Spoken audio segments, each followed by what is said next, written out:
অন্ধকার হয়ে আসছিল, ঠিক রোজকার মতোই। অমন আর অগ্নি নিজেদের কাজ করতে শুরু করল। অমন, সব ঘরে আলোগুলো জ্বালিয়েছিস? আর ভালো করে ঘরের জানলা দরজাগুলো আটকেছিস তো? হ্যাঁ, সব ঘরের আলো জ্বালিয়েছি আর জানলা দরজাগুলো ভালোভাবেই বন্ধ করে দিয়েছি। ঠিক আছে। আমাদের ঘরের লাইট জ্বালিয়েছিস তো? না, না দিদি, আমি আমি ওই লাইটটা জ্বালাতে ভুলে গেছি। আর কতবার বলবো, এরকম ভুল বারবার করিস না। লাইট বন্ধ থাকলেই তো সে চলে আসবে। এখন আর কথা বাড়াস না, চল তাড়াতাড়ি লাইটটা জ্বালাই, না হলে সে চলে আসবে।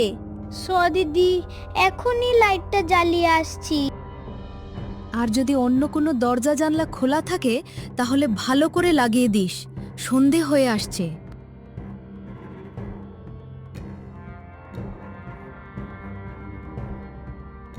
আরে মম, তুমি কি করছো? আর তুমি অন্ধকারের মধ্যে বসে আছো কেন?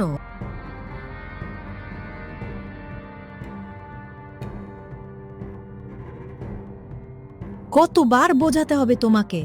জেনে বুঝে বিপদে পড়ার কি স্বভাব তোমার? আসলে কি বলতো, আলোতে থাকা আমার অভ্যাস নেই। আমি সবই বুঝতে পারছি মাম্মি।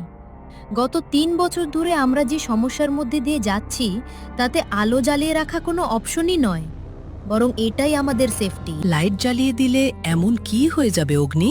কি হয়ে যাবে তার মানে কি? লাইট জ্বালালে আমাদের জীবন বেঁচে যাবে, তোমার জীবনও বেঁচে যাবে। তুমি এ কথা কেন বুঝতে পারছো না? আমি তোর কথা বুঝতে পারছি অগ্নি, কিন্তু এসব কিছু করে কোনো লাভ নেই। ও আশা বন্ধ করবে না, কখনোই না। আমি বুঝতেই পারি না তুমি এমন কথা কিভাবে বলতে পারো। আরে বাবা, ও তো আমাদের বাবাকেও মেরে ফেলেছে, তুমি কি সেটা ভুলে গেছো? অগ্নি, আমি চাই না আমাদের সাথে ওরকম কিছু ঘটুক। এই কারণে প্লিজ সন্ধ্যা হওয়ার পর থেকে আমার কথা মানতে শুরু করো আর লাইট জ্বালিয়ে রাখো। আমি ততক্ষণে ঘরের বাকি লাইটগুলো চেক করে আসি। প্লিজ ঘরের ভিতর থেকে বাইরে বেরিও না, কিন্তু লাইট বন্ধ করবে না। তিনি ঘর থেকে বেরিয়ে যাওয়ার পর মায়া হঠাৎ কিছু অদ্ভুত আওয়াজ শুনতে পেল।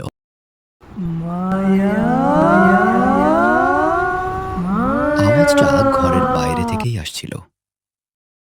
মায়া ধীরে ধীরে বিছানা থেকে উঠে দরজার পাশে গিয়ে দাঁড়াল। সামনে তাকিয়ে দেখল সেখানে কেউ নেই। ঠিক তখনই ডান দিক থেকে দ্বিতীয়বার আবার সেই আওয়াজ ভেসে এলো। আওয়াজটা করিডোর থেকেই আসছিল। করিডোরের বেশিরভাগ অংশই ঘন অন্ধকারে ঢাকা ছিল। মায়া কিছুক্ষণ নিঃশব্দে সেদিকেই তাকিয়ে রইল। ঠিক তখনই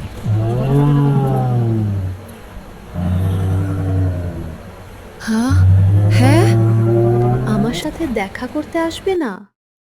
আয়, আমার কাছে আয়। হ্যাঁ, তারপর মায়া ধীরে ধীরে অন্ধকারের দিকে এগিয়ে গেল। প্রতিটা পা ফেলতে ফেলতে ওর ভয় যেন আরও বাড়তে লাগল। তারপর ঠিক তার সামনে গিয়ে সে তাকে দেখতে পেল। হি হি হি হি। মায়া, হ্যাঁ, বলো। তুমি কি আমাকে ভয় পাচ্ছ? হ্যাঁ, না, ভয় পাওয়াটা উচিত নয়। আমরা তো বন্ধু, তাই না? হুম, হুম, আমরা যখন বন্ধু, তাহলে তুমি আমার সঙ্গে থাকো না কেন সব সময়, যেমন আমরা আগে থাকতাম? তোমার সঙ্গে দেখা করার জন্য আমাকে এত অপেক্ষা করতে হয় কেন? কতটা ভালো হতো যদি আমরা আবার আগের মতো একসঙ্গে থাকতে পারতাম। কিন্তু এখনো তো একসাথেই আছি, একই ঘরে। না, এখানে আমরা সব সময় একসাথে থাকতে পারি না। এখানে তো অন্য লোকেরাও থাকে। ওরা তো সব সময় লাইট জ্বালিয়ে আমাকে তাড়িয়ে দেয়। এখানে আমার একা থাকতে ভালো লাগে না। মায়া, তুমি তো জানোই তোমার সঙ্গে কথা বলতে আমার কতটা ভালো লাগে, জানো তো? হুম, তাহলে তোমার ঘরে আমাকে নিয়ে চলো। আলো বন্ধ করে দাও। আমরা আগের মতো অনেক কথা বলবো। কিন্তু ওখানে তো লাইট আছে। তাহলে তুমি লাইটটা বন্ধ করে দাও। তুমি লাইট বন্ধ করে দিলে আমি যেখানে খুশি সেখানেই বসতে পারবো, অনেক গল্প করতে পারবো। নিজের বান্ধবীর জন্য এটুকু তো করতেই পারবি। বলো তুই।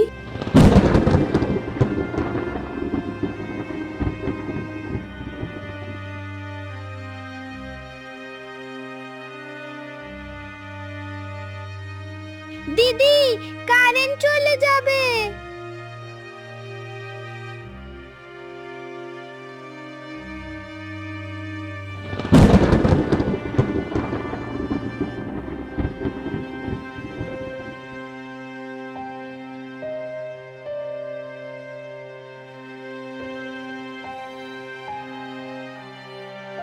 অমন কি হয়েছে? চেঁচাচ্ছিস কেন? দিদি, দরজা জানালা লাগিয়ে কোনো লাভ নেই। ও তো তবুও চলে এসেছিল। তুই ঠিক আছিস তো? হঠাৎ করে কারেন্ট চলে গিয়েছিল, ঠিক তখনই ও এসেছিল। এসে আমার গলা খুব জোরে চেপে ধরেছিল। ভাগ্যিস কারেন্টটা চলে এলো, নয়তো আমাকে মেরে ফেলতো। ভয় পাস না, তোকে একা ছেড়ে দেওয়া আমার উচিত হয়নি। তুই চল আমার সঙ্গে, এই ঘরে আর থাকা উচিত হবে না। চল মায়ের ঘরে যাই, আজকের জন্য আমরা তিনজন একসঙ্গে থাকি। তারপর ওরা মায়ের ঘরের দিকে যাওয়ার জন্য রওনা দিল। কিন্তু কিছু দূর যেতেই অন্ধকারের মধ্যে একটা ঘরে তাদের মাকে দাঁড়িয়ে থাকতে দেখল। মাম্মি, আরে তোমার কি মাথা খারাপ হয়ে গেছে? তাড়াতাড়ি এখানে এসো। মায়া আর কিছু বলল না। তারপর সে নিজের ঘরে চলে এলো। কিন্তু তখনও অগ্নির রাগ একটুও কমেনি।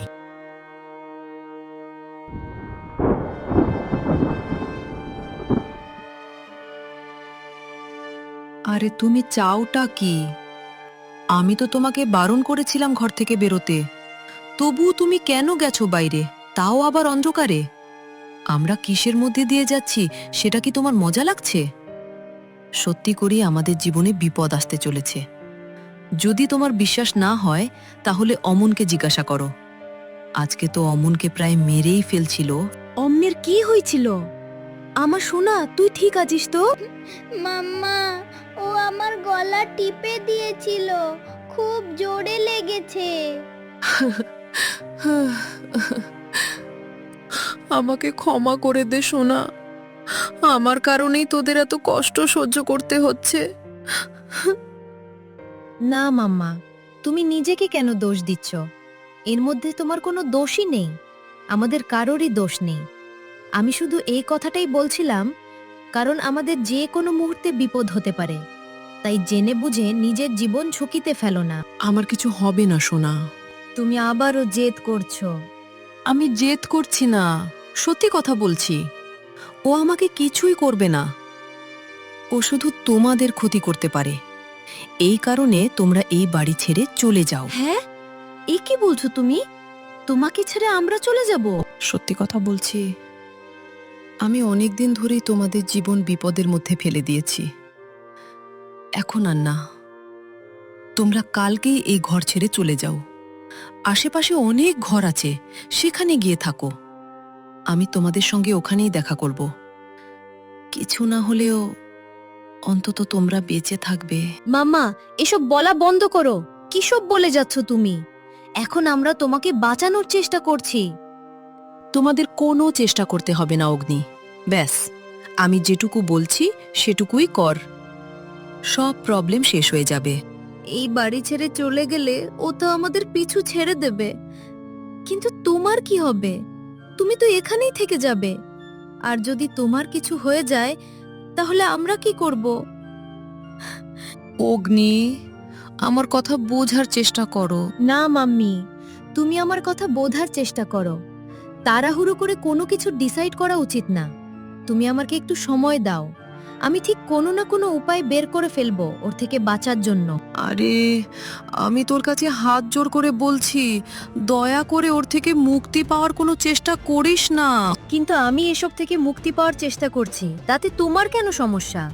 আরে, আমি তোর কাছে হাত জোর করে বলছি, দয়া করে ওর থেকে মুক্তি পাওয়ার কোনো চেষ্টা করিস না। কারণ তোর বাবাও একই চেষ্টা করেছিল, এই প্রবলেম থেকে মুক্তি পাওয়ার চেষ্টা। দেখলি তো ওনার সঙ্গে কি হলো।